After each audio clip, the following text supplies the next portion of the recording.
안녕하세요. 단독자TV의 단독자입니다. 네, 저번 시간 1부를 했는데요. 네, 이제 이어서 2부를 진행하려고 합니다. 저번 시간에 영원회귀까지 한 걸로 기억을 하는데, 제가 말씀드렸다시피 영원회귀는 지금 우리가 살아가는 이 세계의 방식, 이 방식이 계속 반복된다라는 어떤 니체의 총찰과도 같은 거라고 말씀을 드렸었습니다. 그러면 지금 우리가 살아가는 이 세계라는 것을 니체만의 방식으로 어떻게 또 바라보았느냐가 중요한데, 그 니체가 우리가 살아가는 이 세계를 무엇으로 바라보았냐에 대해서 설명을 하면서 시작을 하도록 하겠습니다. 자, 니체는 우리가 살아가고 있는 이 삶의 처전을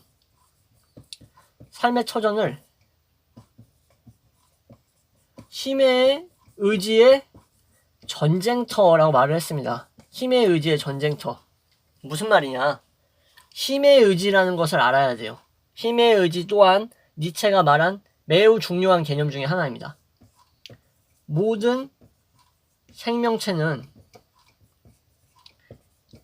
자신의 영향력, 힘이라고 할 수 있겠죠. 자신의 영향력을 최대한 멀리 뻗치려 함이에요. 힘의 의지. 모든 생명체는 자신의 영향력, 힘을 최대한 멀리 뻗치고자 한다라는 거예요. 어떻게? 본능적으로. 자신의 영역을 넓히고자 한다라는 거죠. 내가 미칠 수 있는 그 범위, 한계 범위를 확장시키려고 하는 거예요. 본능적으로. 근데 이러한 힘의 의지의 전쟁터라는 게 무슨 말이냐면, 삶 자체가 내가 가지고 있는 이러한 본능적인 욕구, 내 영향력을 넓히고자 하는 이 힘의 의지를 넓히려고 하다 보면 어떻게 되겠어요? 그러니까 예를 들어서 A가 내 영향력을 100으로 넓히려고 해요. 근데 우리는 200이라는 세계에서 살고 있다고 칩시다. 예를 들어서. 그리고 200이라는 공간이 예를 들어서 이제 뭐라고 할까요, 그럼? 회사? 회사가 될 수도 있고, 또 뭐가 될 수 있을까요? 예를 들어서 공공장소? 공공장소에 포함되긴 하겠네. 근데 어쨌든 이러한 삶의 처전이죠. 이러한 곳들이. 예를 들면은, 이러한 곳들에 있어서 자신의 힘이 미치는 영향력을 넓히려고 하는 거예요. 그러니까 A가 100만큼 넓히려고 하면, B는 최대 100밖에 못 넓히겠죠. 200이 한계니까. 근데 만약에 A가 150을 넓히려고 해요. 150을. 좀 욕심이 많은 거지. 욕심이 많은 건데 이게 본능적인 욕구라는 거예요. 내가 A일 때 B나 C보다 내가 미치는 영향력을 더 넓히고자 하는 거예요. 이 장소에서, 삶의 처전에서. 예, 삶의 처전에서. 그렇기 때문에 힘의 의지의 전쟁터라는 말은 이러한 것들이 충돌한다라는 거죠. 개인이 가지고 있는 이러한 의지의 충돌을 말하는 거예요. 이 상황이 반복되면서 어떤 상황이 발생하면은, 전쟁에는 승자가 있고 패자가 있겠죠. 승자와 패자가 공존하는데, 이제 자신의 힘을 넓히면 이제 강자가 되겠죠. 이제 반대는 약자가 되겠죠. 이런 식으로 나눠진다는 거예요. 나눠지면 이 약자는 어떻게 해야 될까요? 이 약자도 힘의 의자래, 의자. 의자 안고 싶은가 봅니다. 힘의 의지가 있음. 이게 제일 중요해요. 자신의 힘을 넓히는 과정에서 강자와 약자가 분리되었는데, 근데 약자도 자신이 가지고 있는 힘의 의지가 있어요. 이거는 니체의 입장에서 봤을 때 필연적이에요.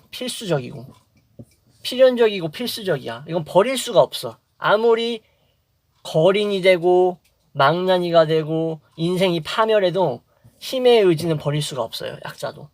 그러면 어떻게 해야 되냐? 여기서 이제 비겁하다고 말할 수 있는 게 뭐냐면요. 체념하는 거예요. 딱 떠오르지 않나요? 제가 1부에서 말씀드렸던 누구였죠? 쇼펜하우어. 그죠? 이 체념. 아, 나는 약자니까, 어차피 나의 힘을 넓히기는 너무 힘들다. 근데, 아, 나는 내 힘의 의지를 넓히고 싶어. 아, 근데 그럴 수 없겠지? 하고 체념해버리는 거. 이 체념. 이 쇼펜하우어적 개념인 어떻게 보면 이러한 체념을 증오한 거예요. 이러면 안 되는 거야. 체념하면. 네가 약자라고 해서 체념해버리고 너의 힘의 의지를 스스로 정신승리하면서 부정하게 되면, 아, 제가 이건 진짜 중요한 개념이라 가지고 막 흥분을 하고 있는 것 같아요. 지금 말을 하면서 약간 좀 언성이 높아지는 것 같은데, 좀 양해 좀 부탁드립니다. 그러면은 이 강자와 약자가 뒤바뀔 수가 있는 거예요. 뒤바뀔 수가. 이게 뒤바뀔 수가 있어요. 언제나 영원히 강자인 사람 없고 언제나 약자인 사람 없는 거예요. 세상에. 응? 비록 지금 이 설명을 하고 있는 단독자가 지금은 이렇게 삶이 비루하고 삐쩍꼬랐지만 내가 엄청 대단해지는 날이 올 수도 있는 거예요. 예, 뭐 희망사항이겠지만 어쨌든 이 뒤바뀔 수가 있는데, 그러려면 약자가 어떻게 되냐? 계속 투쟁을 해야 돼요. 어떻게 투쟁하냐? 강자가 되고자. 예, 제가 말씀드렸죠. 뒤로 갈수록 이 니체의 사상에 깊이가 드러난다고. 네, 그걸 제가 분명하게 보여드릴게요. 이 약자가 계속 투쟁해서 강자가 되고자 하면서 결국이에요. 결국 강자가 됐어요. 그러니까 뭐 예를 들어서 A가 약자였는데 투쟁을 해서 B가 약자가 되고 A가 강자가 돼버렸어. 이렇게 되면 B랜다. A의 입장에서 원래 약자였던 이 사람의 입장에서는 진정 삶을 제대로 살고 있는 거예요. 니체의 입장에서. 이게 어떻게 보면 초인으로 가는 지름길이라는 거예요. 초인. 니체의 초인이라는 개념 이따가 설명드릴 건데, 이러한 식으로 끝까지 투쟁을 해야 된다라는 거죠. 무력 투쟁이든 무력이 아니든 정신적 투쟁이든 나의 내적 투쟁이든 외적 투쟁이든 상관없이 이 힘의 의지를 넓히고자 하는 이 본능에 충성을 해야 돼요. 충성. 최선을 다해야 된다는 거. 최선을 다해야 된다고요. 최선을. 이제 어떤 느낌인지 알겠죠? 최선을 다하지 않으면 뭐야? 계속 약자로 남아있을 확률이 높겠죠? 그거는 니체 입장에서 뭐죠? 실패한 인간. 진짜 망한 인간이에요. 진짜 망한 인간. 개망한 인간이라고 하겠습니다. 개망한 인간. 예. 그럼 개망한 인간이 되지 않으려면 이렇게 투쟁을 해서 싸워야 된다는 거죠. 그게 어떠한 형태가 됐든 간에. 그쵸? 처음에 이러한 사상을 접했을 때, 정말 멋있다라는 생각을 했어요. 뭐 여러분은 어떻게 느끼실지 모르겠는데, 저는 왜 니체가 사람들한테 사랑을 받았는가에 대해서 이런 영향도 되게 크다고 생각을 합니다. 그럼 방금 말씀드렸던 니체가 말하는 이 초인에 대해서 얘기하겠습니다. 초인, 위버맨시. 이 위버맨시는 뭐냐? 마린에 반대되는 개념이에요. 마린. 솔직히 마린이라고 부르고 싶지 않고 망인이라고 부르고 싶어요. 망한 인간. 뭐냐면은 현실의 내 처지 안주하려는 거예요. 현실의 내 처지에 안주하려는 거야. 망했으니까 뭐 그냥 이번 생 글렀으니까 그냥 뭐 거지 같은 일 하면서 뭐 욕이나 먹으면서 살아야겠다. 뭐 어쩌겠어. 방법이 없잖아. 뭐 이러면서 현실에 안주하는 인간. 마린. 이거를 어디서 얘기하냐면 니체의 산문집.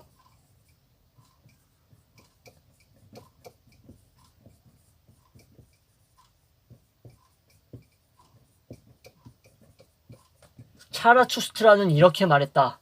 라는 아주 대중적이고 많이 알려져 있고 정말 가독성이 좋다고 말할 수 있는 차라투스트라는 이렇게 말했다라는 산문집에서 마린의 개념을 얘기합니다. 초인은 뭐냐? 초인은 계속 나의 한계 부수려는 거예요. 계속 나의 한계를 부수려는 자예요. 지금 예를 하나 들어드릴게요. 부담이나 아니면은 불편을 가지실 수 있는 분이 있기 때문에 이건 단순히 저의 견해라는 거를 말씀드릴게요. 예. 초인의 예로서 나폴레옹이 있어요. 실제로 니체도 나폴레옹을 초인이라고 봤습니다. 예. 왜 초인이라고 봤을까요? 나폴레옹을. 니체 아까 뭐라 그랬죠? 불란서에 대한 존경이 있다 그랬죠? 나폴레옹, 코르시카 꼬맹이지만 프랑스 황제였습니다. 그쵸? 나폴레옹이 그 산을 넘어가는 것, 솔직히 그 그림 많이 보셨을 거예요. 그 산을 넘어가면서 이렇게 손을 하늘로 딱 뻗치고 있는 그 그림, 못 보신 분도 있겠지만 그러한 산맥을 넘어가는 그러한 과정이나 아니면 이 나폴레옹이 자신이 이 프랑스 황제가 되기까지 그 했던 그러한 투쟁, 자기 자신의 한계를 부수려는 것, 코르시카의 꼬맹이로 태어나가지고 자신을 놀리는 그러한 수많은 군인들보다도 훨씬 높은, 오히려 그런 애들을 명령 한마디로 죽이고 살릴 수 있는 프랑스 황제가 됐죠. 초인의 대표적인 예라고 봤어요, 니체는.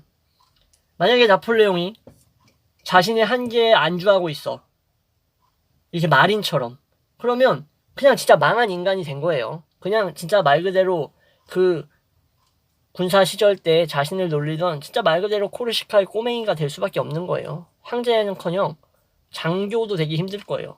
그죠? 이러한 사람을 니체는 초인이라고 본 겁니다.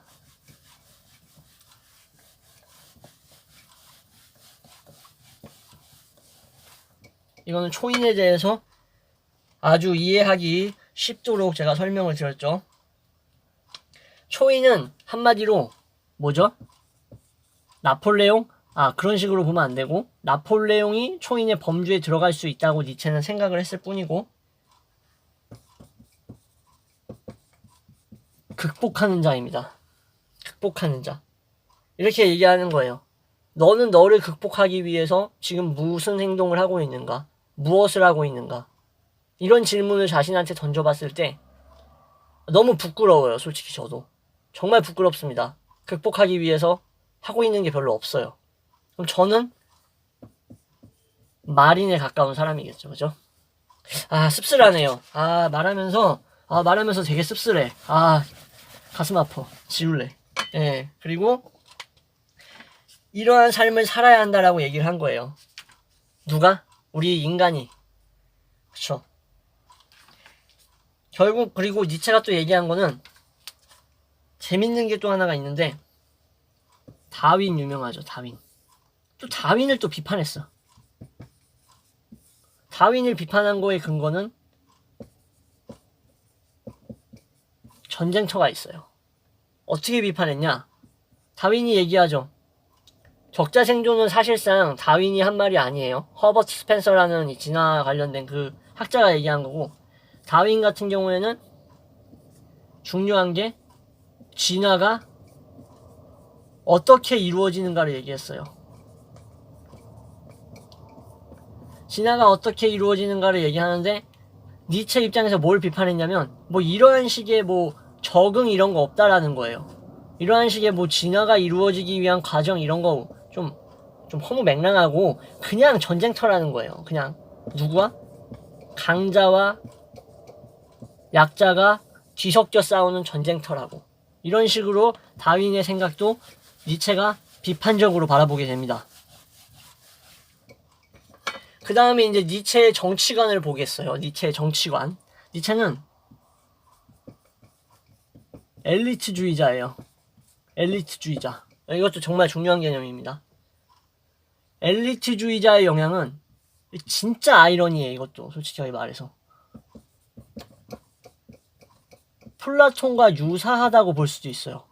이거에 대해서 나는 아니라고 생각해. 네가 좀 억측한 거야, 단독자. 너 완전 억측이야 라고 말씀하시는 분도 있을 수도 있어요. 근데 제가 봤을 때는 이 플라톤과 유사하다라는 측면이 되게 아이러니했어요. 엘리트주의자. 그러니까 민중이나 대중을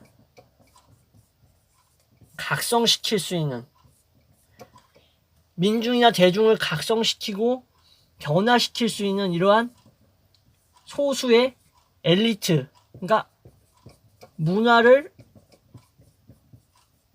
뒤바꿀 수 있는 기존 문화를 뒤바꿀 수 있는 어떠한 그런 약간 뭐라 그래야 돼, 파격적이고 그리고 획기적인 젊은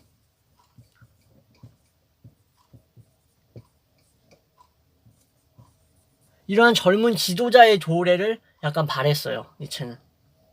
기존 문화라면 뭐냐? 제가 말씀드렸어요. 마린들이 영위하고 있는 문화. 예를 들어서 뭐 쓸데없는 뭐 지식 같은 것들이 쓸데없는 지식들의 과잉에 빠져서 산다든지, 아니면 뭐 마린들이 영위하고 있는 뭐 자기 파괴적이고 뭐 체념적인 약간 그러한 문화 같은 것들을 완전히 뒤바꿔버릴 수 있는 이러한 민중과 대중을 각성시킬 수 있는 젊은 지도자가 나타난다라는 것.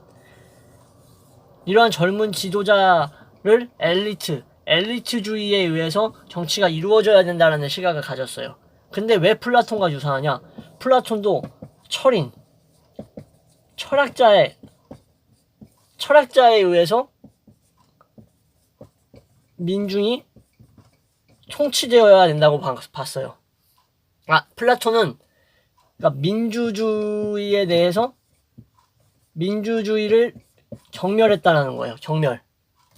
민주주의를 플라톤이 왜 경멸했냐면 자신의 스승인 소크라테스가 아테네의 민주주의에 의해서 희생됐기 때문이에요.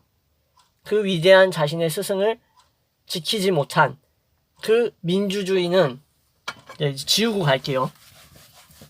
그 자신의 소크라테스라는 스승을 지키지 못한 이 민주주의는, 좀 가역하게 표현하겠습니다.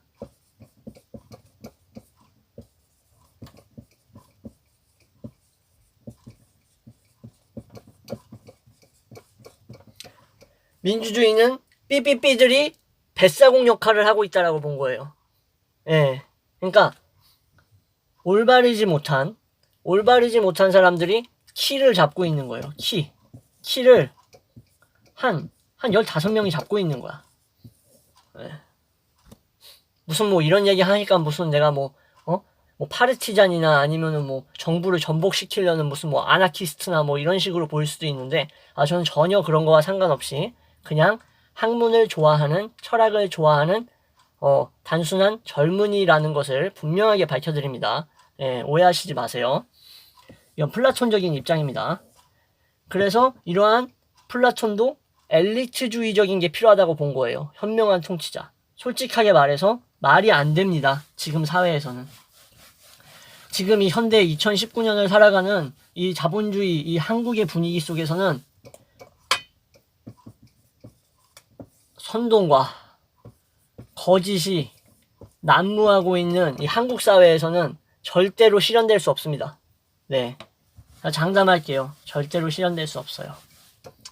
그렇기 때문에 니체와 플라톤이 유사한 점을 가지고 있다라는 거죠. 참 아이러니하죠. 니체가 그렇게 반대적인 입장을 펼쳤는데, 그것도 니체의 문체의 특징이 있어요. 아포리즘이 뭐냐?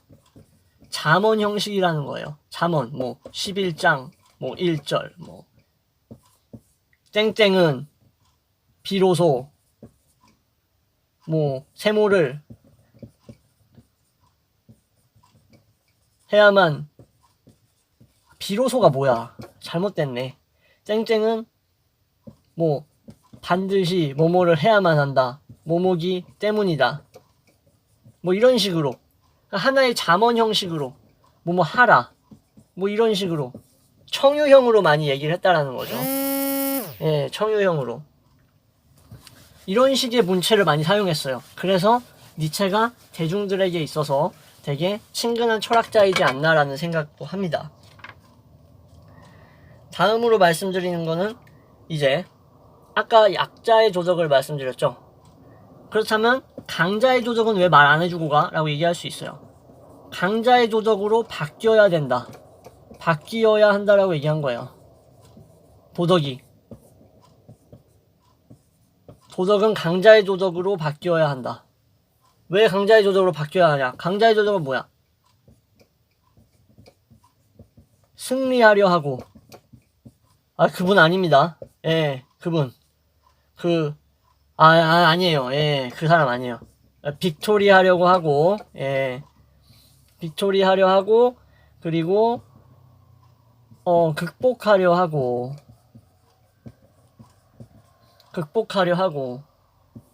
해서 결국 강자가 된, 즉, 강자의 성질을 가지고 있는, 뭐가 있을까요? 강자의 도덕이라고 하면, 힘, 인내력으로 인해서 성취를 한다든가,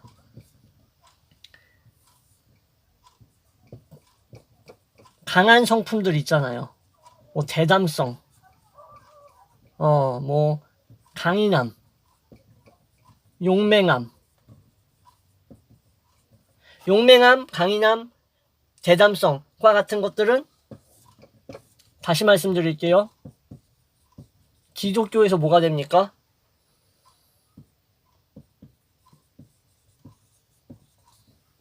기독교에서 이러한 인간의 본성, 용맹함, 강인함, 대담성과 같은 거는 반대의미적 성향을 띨 확률이 되게 높죠. 예. 단언은 하지 않겠습니다. 예. 종교의 자유가 있고 수많은 사람들이 종교를 가지고 있기 때문에 이 니체적 시각이에요. 네. 그렇기 때문에 강자의 도덕으로 우리는 바뀌어 나가야 한다. 지금까지의 도덕은 이런 식의 그리스도교적인 도덕의 형태를 띄었다. 그것은 결국 인간을 약하게 만들었다. 라는 게 결론입니다.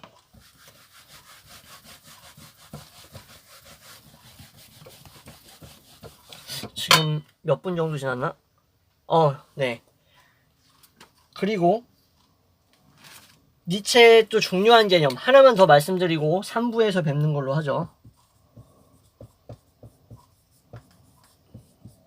금욕주의적 이상이라는 게 있어요. 이것은 니체가 중요시한 세 가지 인간 본성과 결합해서 말씀드릴게요.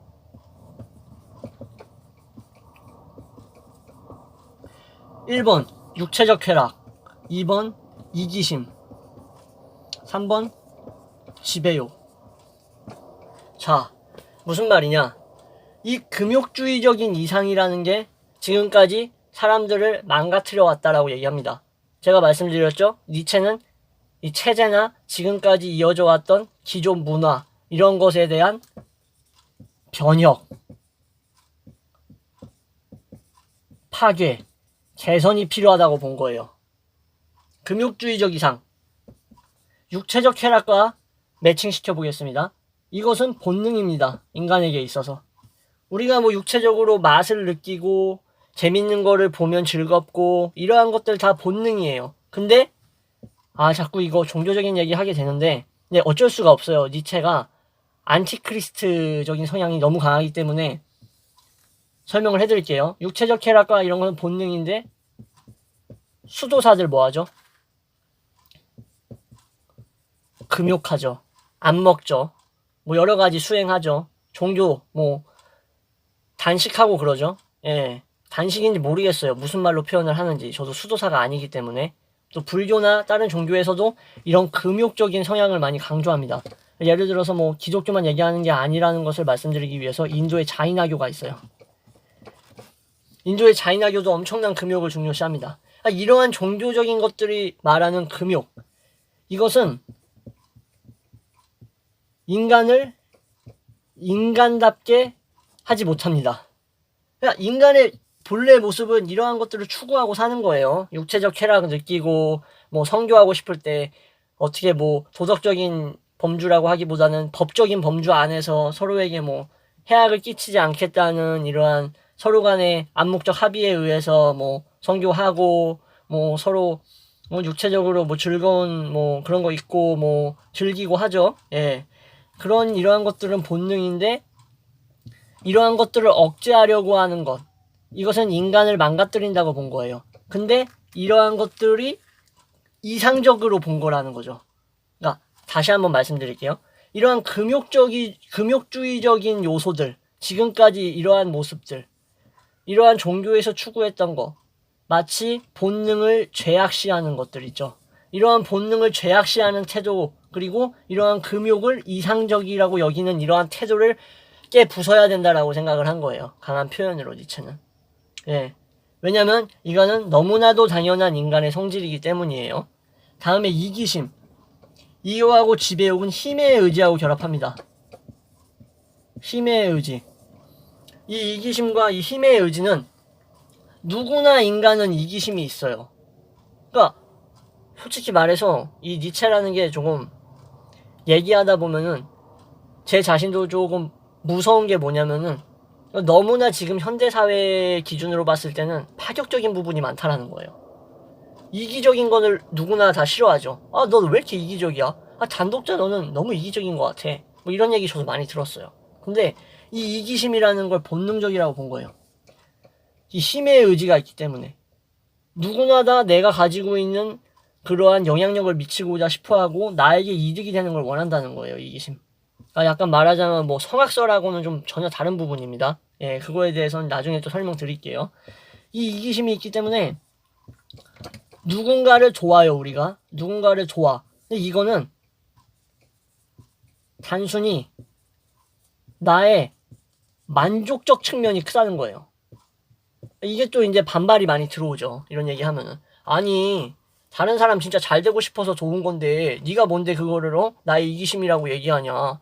왜 이렇게 베베 꼬였냐라고 생각할 수 있는데 잘 생각을 해보면 그 사람을 도움으로써 내가 뭘 느끼죠? 불쾌감을 느끼나요? 아니죠. 만족감을 느끼죠. 그러한 것들이 일종의 이기심에 포함된다라고 본 거예요. 니체가. 그러니까 모든 어떤 행동의 원인, 동인이라고 표현할게요. 동인이 이기심이 있다라는 거예요. 지배욕은 뭐냐? 지배욕은 힘의 의지 자체예요. 내가 누군가를 나의 영향력 안으로 빨아들이려고 하는 그 지배욕. 육체적 쾌락, 이기심, 지배욕. 이렇게 세 가지가 바로 니체가 말한 인간의 본성이고, 이러한 인간의 본성을 이러한 금욕주의적인 이상, 지금까지 봤던 이러한 것들, 잘못 자리 잡아온 인간에 대한 오해라고 표현할게요. 잘못 자리 잡아왔던 지금까지의 인간에 대한 오해를 바꿔내야 된다라고 본 거예요. 니체는. 이런 얘기는 진짜 말하기가 조금 어려워요. 예, 사람들 앞에서. 저도 그래서 이런 얘기는 잘 안 해요. 실제로 사람들 앞에서. 왜냐면은 논란의 여지가 너무나 커요. 예. 이해하는 사람도 있고 이런 거를 개방적으로 받아들이는 사람도 분명히 있어요. 그렇지만 편협적인 사고를 가지면 이러한 것들을 받아들일 수가 없어요. 예. 그냥 너무 부정적인 인간이잖아. 뭐하는 놈이야 니체. 그냥 이렇게 생각할 수밖에 없어요. 근데 제가 분명히 말씀드리는데 그것은 여러분의 시야가 좁기 때문입니다. 네. 이것은 이 사람들의 잘못이 아니고 이걸 설명하는 저의 잘못도 아닙니다. 그래서 3부 들어가기 전에 정리하는 말로 정말 저는 여러분들이 어떤 삶을 사시든 간에 관점, 사상과 생각을 보는 관점을 넓히셨으면 좋겠어요. 예. 이거는 저의 바람입니다. 그러면 다시 3부에서 찾아뵙도록 하겠습니다.